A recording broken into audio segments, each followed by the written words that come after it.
You didn't talk back to her. You didn't question her. You said, yes, ma'am. You didn't say, well, why, Mama? No, you said, yes, ma'am. Whatever she said. Well, my mother told me one day we were at a big evangelistic meeting, a big old tent, and there was a preacher preaching under the tent. Her instructions to me was this. Thank you. Her instructions to me were, listen, stay in the tent, stay in your seat, and don't leave. Matter of fact, she said, sit next to me. But I went to sit next to somebody else, a friend of mine. And the friend of mine went outside and he had a football. And while the preacher was preaching, about 10 guys were playing football, and I wanted to play football. So I decided I would disregard what my mother says. And I went outside and I started playing football. I had the ball and I was running real fast. And a guy came up behind me and he tackled me on the ground. And when I fell on the ground, I fell upon a Coke bottle. And the Coke bottle broke. And half of the Coke bottle stuck in my leg. Blood was running everywhere. Everywhere. The preacher had to stop preaching. I was crying so loud. The preacher came from the pulpit, called 911. There were 200 or 300 people outside watching this little hard-headed boy pay for being disobedient. Well, I was just like some grown folks. There are a whole lot of grown folks, God tells them what to do, they disobey God. Amen? They don't care what God says. God says this. They say, well, let me try that. God says go that way. They go that way. That's how the world is. We live in a disobedient world. A world where God's instructions mean nothing to the majority of people today. Because the majority of people will take God's word and turn their back on it and live like they want to live. Disobedient, hard-headed, stubborn, want to do things their way. Well, let's see the first person in the Bible that disobeyed God. If you have your Bible, Genesis 2. Genesis 2. If you came this morning, you heard it. Genesis 2, let's see what the Bible says. Genesis 2 and verses 15 and 17. Listen to what it says. And the Lord God took the man and put him in the garden of Eden to dress it and to keep it. And the Lord commanded the man, saying, of every tree of the garden thou mayest eat freely, but of the tree of knowledge of good and evil thou shalt not eat of it, for in that day thou eatest thou, for thou shalt surely die. God put Adam and Eve in the Garden of Eden. Put them in charge of everything in the garden. All of the animals, they had to obey Adam and Eve. All of the trees, everything there was under their command. The only thing God said was, there's a tree, I don't want you to touch it. I don't want you to eat the fruit of. But you know the story. Eve disobeyed God. Curiosity got the best of her. And sometimes the thing that your parents tell you not to do, that's what you want to do. And that's the trouble that Eve got in. She forgot about what God said. She went to the very exact tree God said don't touch. And she touched it. She took the fruit and she ate the fruit. But not only that, she obeyed and listened to that serpent called the devil. She disobeyed God. Can you imagine? This is the person that made you, that created you, that gave you life, that made you out of the dust of the ground and then breathed into your nostrils, and man became a living soul. And God only asked you to do one thing: don't touch that tree. But they decided to do it anyway. Boy, isn't it amazing, my friends, that people will listen to other folks before they listen to God? Isn't it amazing? our children will obey other people and won't obey us. Isn't it amazing that grown folks will do what the government tells them to do, but when God gives them a command, they will ignore God. If the bill collector calls and tells you, you got to pay this or I'm going to put it on your credit, people won't pay that bill.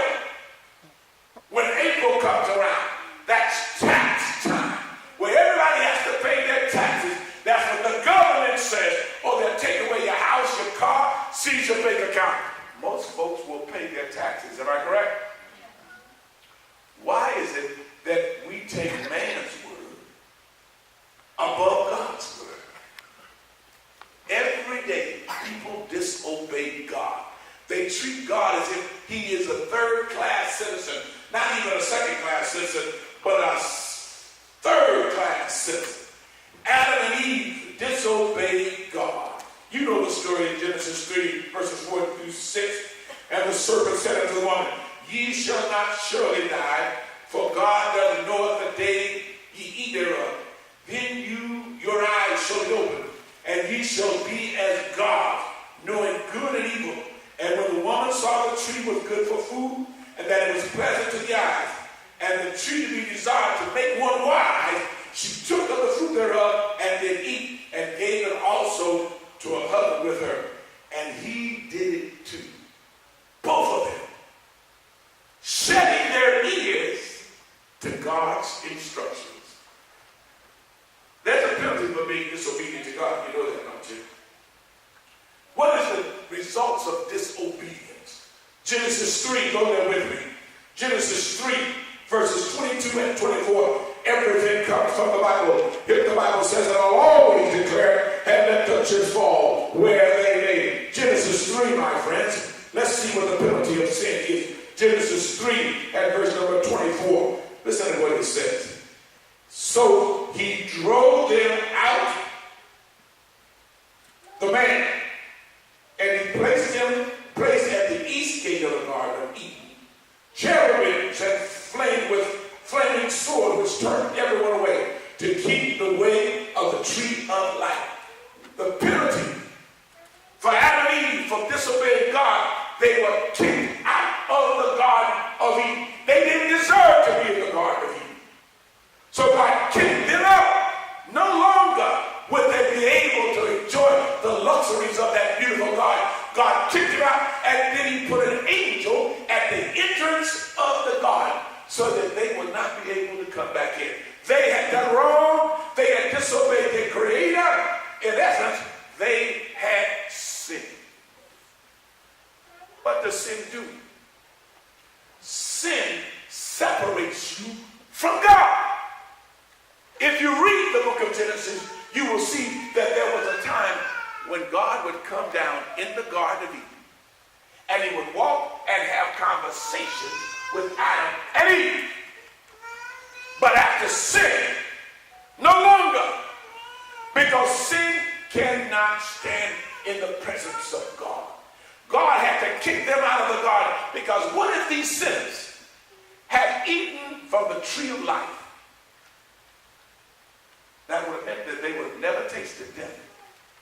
So God kicked them out. Kicked them out. Did they deserve to be kicked out? Yes. There is a penalty for disobedience. Just like me, when I disobeyed my mother when she told me, don't leave my seat, don't leave the tent. I went out, did what I wanted to do, and I've got the stitches to show even today. I got a big old scar on my knee because of my disobedience. You pay when you're disobedient to God. Can somebody say amen? Amen. You pay. You pay. And no matter how long it takes, you have to pay someday. You can disobey God, you can disobey God's word. But I tell you, sooner or later, every man who runs from God's word, every man who takes his hands and places them on his ear and says, I don't care what God said, I'm going to do it my way. I'm going to try it my way. And that's how society is today. You know that, don't you? God says a man was meant for who? For a woman. For a woman. But some men say, oh no, I'm going to try something else. You even have some women do the same thing. God says one way, and we want to do it another way. God said, listen, my Sabbath is the seventh day. But most folks say, well, we know that's what the Bible says, but we want to try it our way. So they'll go to church on the first day of the week, a day that God did not bless, a day that God did not rest on, a day that God did not sanctify. Be disobedient to God. There is a penalty. You know what resulted in their decision to disobey God? They was kicked out of heaven. How did that sin affect the relationship between man and God? Isaiah 59, go there with me. Isaiah, my friends, Isaiah is found in the Old Testament. Isaiah 59. We believe in the Bible and the Bible only, whatever it says. I'll always declare and let the chips fall where they may. The book of Isaiah chapter 59 and verse 2. How did sin affect the relationship between man and God? Listen to what it says. But whenever you see that conjunction, but God is getting ready to say something very important. But your iniquities have separated between you and your God, and your sins have hid his face from you, and he will not hear. Let me tell you something. Isn't it amazing? You can be close to God, like I'm close to my brother here. But when we're disobedient to God, the more disobedience we are, it separates us from God. As far as the east is from the west, some people are separated from God. You wonder why when you pray, you don't get your prayers answered. You wonder why when you call on the name of the Lord, it looks like your prayers go no higher than this ceiling. You wonder why you're not feeling or being fulfilled fully with all of the blessings that God has in store for you, because you have separated yourself from God. I know a young lady and a young man right now. She's so mad at her husband. She said, I'm going to leave him. I'm going to leave him. And she left him. He had the job. He owned the house. But she didn't want to obey him or be with him or listen to him. And she separated from him. But guess what? When she separated from him, she lost all the benefits of being married. She lost her health insurance. She lost her ability to pay for her car. She lost everything she thought she had when she was with that man, but because she wanted to do it her way, there was a separation. She got what she wanted, but she lost what she had. Isn't that amazing? She wanted to be free. She wanted to date other people. She got everything she wanted, but she lost everything she had. That's how it is with us and God. You can get what you want, but when you separate yourself from God, you are turning in all the benefits. It pays to serve God. Can you say amen? Amen. Anybody know it pays to serve God? Yes, it pays to serve God. God takes care of his own. He's our Heavenly Father. And believe me, my friends, when you serve God, it's better to serve God than man anytime. What has been the results of sin? Romans 5:20, Romans, Matthew, Mark, Luke, John, Acts, and then come the book of Romans. The book of Romans chapter 5. Romans 5 and verse number 12. We believe in the Bible and the Bible only. Whatever it says, I'll always declare, and let the chips fall where they may. Listen to this text, Romans 5 and verse 12. Wherefore, by one man's sin entered into the world, and death by sin. And so death passed upon all men, for that all have sinned. Let me read that one more time. Wherefore, as by one man's sin entered into the world, and death by sin, and death was passed upon all men, for all have, what everybody? All have sinned. Your grandparents, your great-great-grandparents, Adam and Eve, in the Garden of Eden, they sinned. They disobeyed God. But there's a penalty for disobeying God. That was death. And the Bible says because of that one sin, it was passed on down to every generation. God never planned for us to die, you know. When he created us, he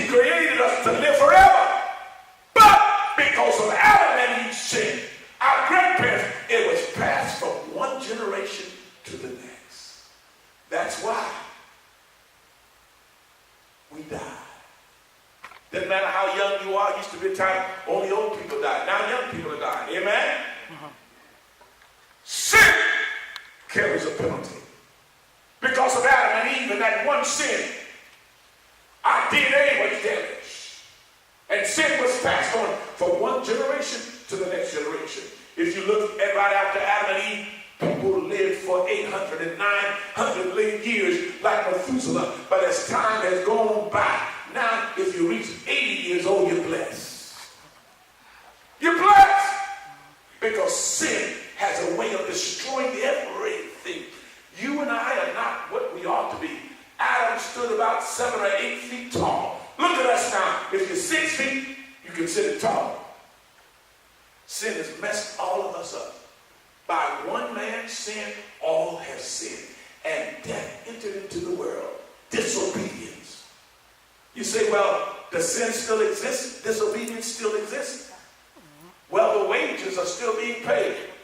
All you have to do is pass a cemetery. Every time you pass a graveyard and you see tombstones, no, it's because of disobedience. Every time there's a funeral, because of disobedience. Every time the preacher stands up and there's a casket in front, it's not because that person had cancer. Cancer is a result of disobedience. A result of sin. So my brothers and sisters, it's a serious thing when you make up in your mind that you're going to disobey God. Well, you say, well, I'm a Christian. I don't sin. There are some people who believe that they're perfect. You know that, don't you? They believe they're perfect. But the Bible has something to say about that. Romans 3:23, you know the text. For all have sinned, Romans 3:23, for all have sinned and come short of the glory of God. Even though we call ourselves Christians, we can't look down on other people. Because the Bible says all of us have sinned. I'm no better than anybody else. I'm no better than the drunken. You're no better than the prostitute. Because we've all made mistakes. Anybody perfect in here? None of us are perfect. Anybody here ever disobeyed God? All of us, am I correct? Yes. Anybody here stubborn? Anybody here ever want to do it their way? Anybody here ever shut God out and say, listen, I know what you said, but I'm going to try to do my thing. The Bible says all of us have sinned. The only person perfect I know was God. That's him. That's why God is so loving and so kind and understanding toward us. Because he knows our propensity to sin. What did Paul say? The good that I would do, I don't do that. But the evil that I would not do, that's what I end up doing. You and I were born with a bad seed in us. Did you know that? Yes. It's easier to do wrong than to do right. I've got 2 little granddaughters. My first little granddaughter, she comes to vacation Bible school in the morning. When she was born, I thought, oh, that's the cutest little baby I've ever seen in my life. When I put her in my arms, I held her up. Like Kunta Kinte held that baby up and said, look what God has created. But as she started to grow, my daughter-in-law had another little baby. And I saw that cute little girl of mine, my granddaughter. I saw her one day snatch the toy from my little sister. And then I saw her smack her little sister. I said, where did she get that from? Her mother's not like that. Her granddaddy's definitely not like that. Where did that come from? I'll tell you where it came from. Selfishness is in all of us. You don't have to teach a child how to lie. You don't have to teach somebody how to steal, how to gossip. It's in all of us. It's our nature. We are born with a sinful nature because of that one sin. We all messed up. We got a bad seed in all of us. All of us have problems. All of us have issues. Well, if I'm born in sin, can I do anything to change how I am? Can I do anything to change how I am? But says, Jeremiah 13:23. If you have your Bibles, turn there with me. Jeremiah found in the Old Testament. Jeremiah 13:23. Can I do anything to change my condition? Can man do anything to change his fallen condition? Well, maybe if I eat right, that'll change my condition. Maybe if I dress right, that'll change my condition. What can man do to change his condition? Jeremiah 13:23 says, can the Ethiopian change his skin, or the leper his spots? Then may he also do good that are accustomed to do evil. An Ethiopian cannot change his spots, can't change his color. I can't change who I am. You can't change who you are. I can get bleaching cream, try to lighten my head, my face, so my skin is real bright. I can put relaxer in my hair to make it real straight, but I will always be a black man. Am I right? Yeah. Nothing you can do. I can put the relaxer in, but when the rain comes, it's going to roll up again. Nothing you can do about it. There's nothing you can do. Nothing to change your nature. But there is something God can do. Amen? There's something that God can do. Romans 6:23, the Bible says, for the wages of sin is death. Romans 6:23, the wages of sin is death. You got to pay. You will be paid a fair wage for sin. The wages of sin is death. Sin pays with death. But the Bible says the gift of God is eternal life through Jesus Christ our Lord. The only way to overcome our nature, we got to accept Jesus. He keeps that thing called the old man of sin down because it will rear up in you. You will do wrong. You can go to church, but before you know it, somebody cuts you off on the I-20 or I-30. And before you know it, you are fussing them out. That's your nature. But you ask God to come into your heart. He's able to give you eternal life and work on your sinful nature. How does God save people? Are there some people that God will not save after they come to repentance and accept him as their Savior? You see, Adam and Eve was a part of the family of God. God created them. They were his first children. He had a boy and he had a girl. He loved them with an everlasting love, Jeremiah says. But after they sinned, God had to separate himself from them. He never stopped loving them, but he had to separate himself from them. They left out of that garden under the penalty of sin. If they had never sinned, they would have never died. But even Adam and Eve had to die and pay the wages of sin, like you and I. But thanks be to God, God never gave up on the children of Adam and Eve. What did he do? He sent his only begotten son. Somebody had to pay for sin. Adam and Eve had to die. You and I have to die. But he sent his only begotten son to stay on this earth for 33 years. And Jesus is called the second Adam. He came to show that you don't have to sin, but sin still requires somebody to die. So Jesus said, guess what? I'll die for them. So he went to the cross. Here he was, the Son of God. He had never told a lie, never stole, never committed adultery, never broke any of those commandments, but he knew that the penalty of sin is death. So he said, Father, don't kill them. I'll go give my life so that they can have eternal life. The only thing they got to do is to be obedient to my word. And he guarantees it. I'll see you. And every sin you've ever committed in your life, guess what? You can have it erased. Can you say amen tonight? Amen. Some of us have long records. Things we've done all our life. If you were to count all the lies you told, since the time you knew wrong from right, it'll probably be over 1 million lies. At least 100,000. Some of us are good liars, so it may be more than that. All the bad thoughts you've had. Think about it. Over the years. All the people you got angry with. Think about it. All the sins you've committed since you knew the difference between wrong and right. God says, guess what? I'll take all of those sins if you will accept me, my son's death on a hill called Calvary. My son who gave his blood, because it takes blood to forgive sin.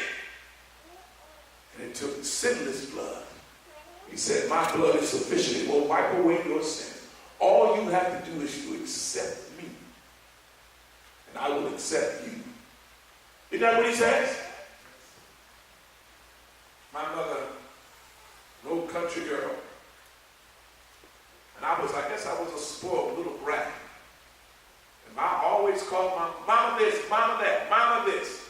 Mama, I need this. Mama, I want that. Mama, can I have this? Mama, I need money for school. Mama, I want this for Christmas. Mama, I want this. Mama, can you do this? Mama, can you do this? But you know what my mother would say to me? If I was hard-headed and disobedient, she would say, guess what? Don't call me mama. I ain't your mama. Why do you call me mama and do not what I ask you to do? You call me mama when you are obedient. Then you deserve for me to be your mother. But as long as your head is hard, as long as you're stubborn, as long as you don't respect me, don't call me mama. Even God says, why call me Lord? Jesus says, why call me Lord and do not the things I say? Why are you calling me Lord? Why are you confessing me with your lips and your heart is far from me? Why are you saying I'm your Savior and singing songs about me and going to church? And when I ask you to follow me, you got an excuse. Why call me Lord and do not the things I say? Not only that, God says, listen, when you call my name and you're disobedient, he says, listen, I never knew you. You never knew me. How do I know you? If you want to be a part of the family of God, you can't just come over like a cousin and visit. You have to be adopted into the family of God. Amen? Amen. And God wants to adopt all of us. But you got a whole lot of folks today who are hanging around the periphery. They'll come to the house, but they won't become a part of the family. They'll say, well, oh, I love Jesus, and I love singing songs about him, and I'm glad he died for me. I'm glad he gave his blood for me. I'm glad of the sacrifice. But it's like going to somebody's house and acting like you're a stranger. God says, oh, no. If you're going to be one of my children, he says, my sheep hear my voice and become my sheep. That's identify my sheep. If I call them my children, they're going to respond to me. Am I right? Am I right? You have a son? That's your son? Yeah. All right, come up here with me, my friend.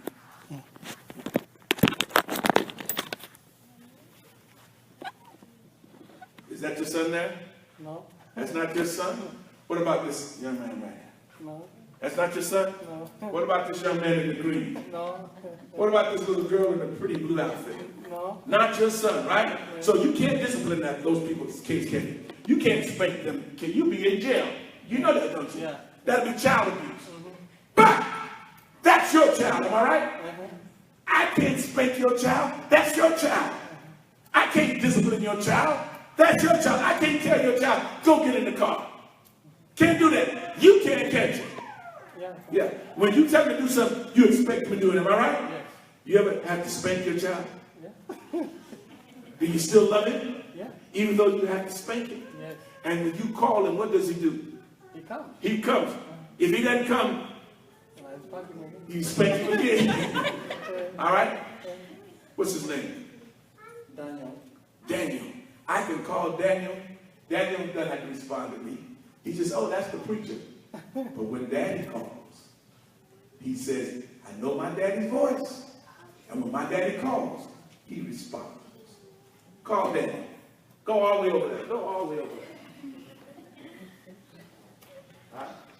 You call your son. Let's see if he'll come and follow you. Come. Now you lead Daddy. Go ahead. Take him anywhere you want to take him. Look, he takes him by the hand. And he just leads Daniel around. Daniel knows that's his daddy. Daniel knows that this man cares for him. This is the man that put those nice jeans, those Nike shoes on you. You bought those, didn't you?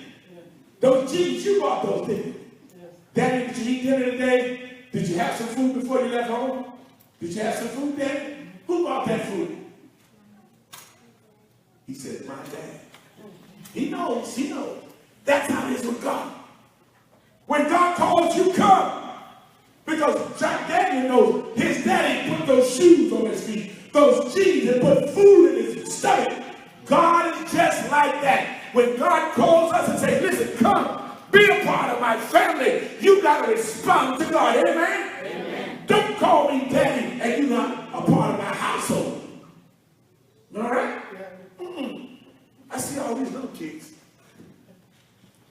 Did you buy this shirt with the wolf on for this young man? No. Did you buy these nice sandals for him? No. Did you take him to McDonald's and feed him today? No. You're a mean man. No, he's not your child. But that's your child. Daniel's your child. And you would do anything for Daniel. Am I correct? Yes. All right now, that's how it is with God. You got to take, God says, my hand is stretched out. You got to grab God by the hand and say, precious Lord, take my hand and lead me on. Can somebody say amen? That's how God is. Amen. You can't walk with him and say, oh, I believe in you, Lord. And never put your hand in his hand and let him become your father. And you become his child. And you become a part of his family. Thank you, my friend. Look at that. Look how he's leading his son. That's how God leads us. He wants us to be a part of his family. He knows the penalty of sin. God understands and he knows what sin will do for us and what sin will do to us. So you got to stick close to him or sin will mess you up. It'll destroy your family, destroy your relationship, destroy your health. It'll mess your children up. You want to be a part of God's family. The closer you are to God, the closer he is to you. I don't know about you tonight. I want to make sure there's nothing between my soul and my Savior. I want to make sure that there is no separation. No separation. I want to get close to God as I possibly can. I want to be adopted by him. I want him to know who I am because I want to know who he is. When he calls me, I want to listen. I want to follow him. Yes, Lord, I want to be able to say, that's my daddy. Amen. He's my father. And he says, I will protect you. I will hold you up with my right hand. I'll be your provider. I'll be your sustainer.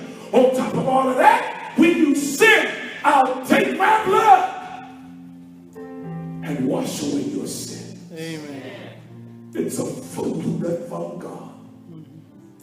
It's somebody who sin has messed up in their minds when God calls and they make excuses. When he tries to adopt them and say, come, be a part of my family. And they say, no, something is wrong with that person. When they listen to their own conscience instead of listening to the voice of God. That's how Eve got in trouble. She listened to her own conscience, spoke to her own self, and said, I'll try this forbidden fruit. Instead of listening to God. You can't trust yourself. Inside of all of us dwelleth no good thing. If we do good, it's because God is in us. The heart is desperately weakened. Your mind, your character will go against God's desires. That's why you don't say, well, let me think about it. How you going to think about something when your mind is messed up? That's why you got to take this book. What we talked about Sunday night. Thy word have I hid in my heart that I may not sin against God. Your heads are bowed, your eyes are closed tonight. I want to pray for you. Every head is bowed, every eye is closed. Eternal Father, we all must pay the penalty for sin. We've seen relatives who have died and paid the penalty because death hits the good and the bad, the just and the unjust. Because we are part of the human family. We are the descendants of Adam and the descendants of Eve. And we pay, thousands pay, are still paying for the disobedience of Adam and Eve. Oh, but thanks be to Jesus, who became the second Adam. He lived, was born, setting the example, letting us know that sin can be conquered. Now, Father, we don't use that term lightly when we refer to you as Father. You are, in every sense, our Father. You provide a roof. You provide sustenance. You give us our bread and our water. You cause our heart to pump every day. Because of you, Lord, we're here not consumed. You said, my sheep know my voice, and they respond. With your heads bowed and your eyes are closed tonight. If you want to be a part of the family of God, I want you just to raise your hand. You want to let him adopt you. Just raise your hand. Don't be ashamed. Just raise it high. I want you to adopt me. Lord, I'm not a perfect child. I've got sinful ways. I've got evil ways. I've done this and I've done that. But a father loves his child. And he'll keep working with you. He'll work on your character. God sees your hands. You may put them down. Now, my Father, send your angels to record in the hands of everybody that lifted their hands and say, Lord, I want to be adopted. No matter how young you are, you can be adopted into the family of God. No matter how old you are, you can be adopted to the family of God. No matter what sin you've ever committed, secret sin that you can't tell anybody, God says, I don't worry about that. I'll take those sins and cast them into the depths of the sea and remember them no more. I came to save you. Let me save you. Come, be a part of my family. Not everyone can be a part of God's family. Only those who are obedient can call him Father. Only those who are willing to walk in his footsteps can call him Daddy. Call on the name of Jesus and thou shalt be saved. But only call him if you're trying to know him. Now, Lord, we thank you. We give you praise for tonight, Lord. I thank you for helping my weary body. There are so many people in this community of this nation that need to know Jesus still saves. They don't understand. You just can't come and hear the word of God. You have to become a part of the family. And that's what this meeting is all about, becoming a part of God's family. And every evening we climb up Jacob's step. That ladder that leads us closer to God and to his kingdom. You don't want to miss it, right? Tomorrow night, 7 o'clock. We let you out right on time. It's not even 8 o'clock yet. So you'll come back tomorrow night. Nothing more sad than to come to the house of God and have 5 or 6 people. But the Father's calling you to come back. Come. I've got something to show you. Come, I've got something to tell you. Come! I'm trying to rescue you from perishing. Come, I'm trying to relieve you from the penalty of sin. Come! Let us reason together. Though your sins be like scarlet, I shall make them white as snow. In the name of Jesus, if you've been blessed, say amen. Amen. I want you to turn to the person next to you and tell them, By the grace of God, I'll see you tomorrow. Say that. Say that.